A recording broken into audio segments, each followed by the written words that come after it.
I'm farming and I grow it.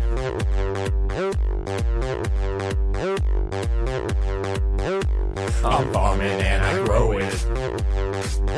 Plant Jamaica creates awe-inspiring edible landscapes for most urban situations. So what we do is that we apply for grants, we look for sponsors who will help us to get the capital that we need and be able to do projects for school education, school farms, disabled locations. It doesn't really matter where we go, we can create nature in all of these spaces. The profits from the enterprise for doing urban landscapes for perhaps the upper influencers and corporate locations, we then take the excess profits and we put it back into the community.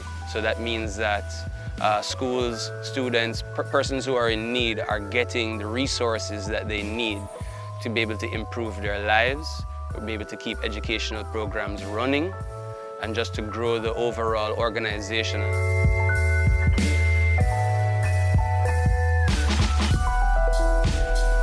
Plant Jamaica's vision is for the nation and the world to practice sustainable practices which help to alleviate poverty and contribute back to the environment at the same time. Our philosophy is to work with nature and not against it. So that's a whole education thing. So that was left out of what we're getting in schools before and now, so that we as individuals can use these practices for the good for the people, for the good for the land, for the good for the future. Some of the activities that we've been involved with was community development with Life Yard on Fleet Street. That was crowdfunded, our first project. Every tourist goes down and looks at Paint Jamaica's work and then comes over to Life Yard, which is that where Plant Jamaica got started. We've been involved with school farms. We've done several last year. We're doing home gardens. We're doing, if somebody has a piece of land and they want to decide and they want to put, help with the watershed, or they want to figure out what it is that they can plant for future investments down the road, or if they want something right now, we can design, we can consult, we can install, we can supply all the materials that you need, from seedlings to the right compost, the right or bioorganic sprays, know how to use it. The goal is really to make all of this much easier for people to understand, and yet at the same time also go very deep with broadening their minds and expanding their horizons. So right now we're in Kingston 6 at a location that I've been using to basically earn my stripes. We want to get public locations. It makes more sense for people to be able to come to us because there's thousands of schools in Jamaica. We can't necessarily reach everyone directly and do something physical. So we have online education already on our YouTube page. At this location, we are putting in a physical example of what it is that we see in all of these videos that people are telling us to do from abroad, but we're not actually seeing many examples of people doing it here. Here's an example of all these different sustainable development practices. And this is like our demo garden, this is our demo site, this is our test site. This is where, when you order seedlings from us, this is where we're going to grow them and supply them to you.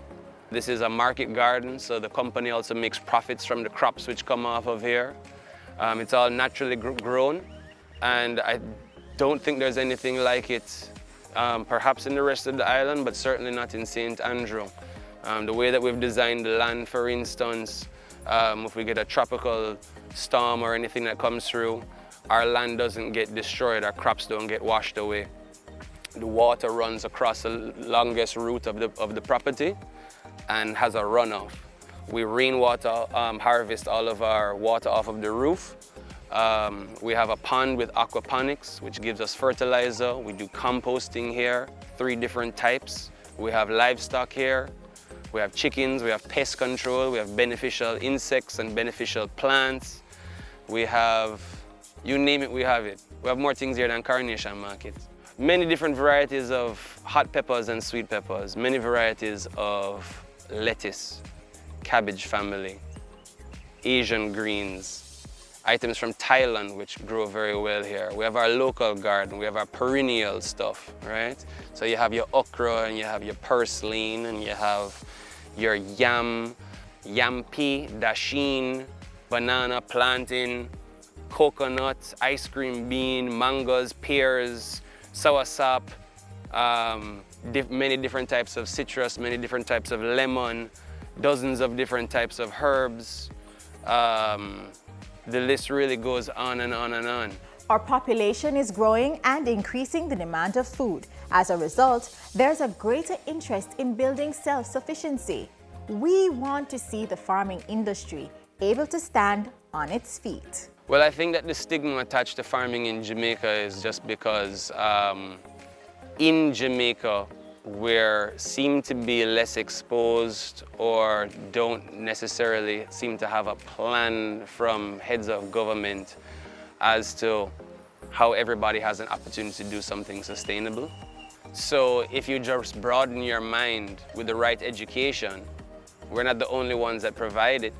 It's out there, it's on Google. So if you broaden your mind, you can find hundreds of ideas that can create wealth for the land and for your own pockets, for your wealth, for your health. Your health is your wealth. As well as to my Jamaicans who might be watching this program, who haven't traveled abroad perhaps, this are the lick in foreign, right? This might be the future here, but it is a booming, growing trend in the US, in Canada, and it's spreading all over the world, really, right?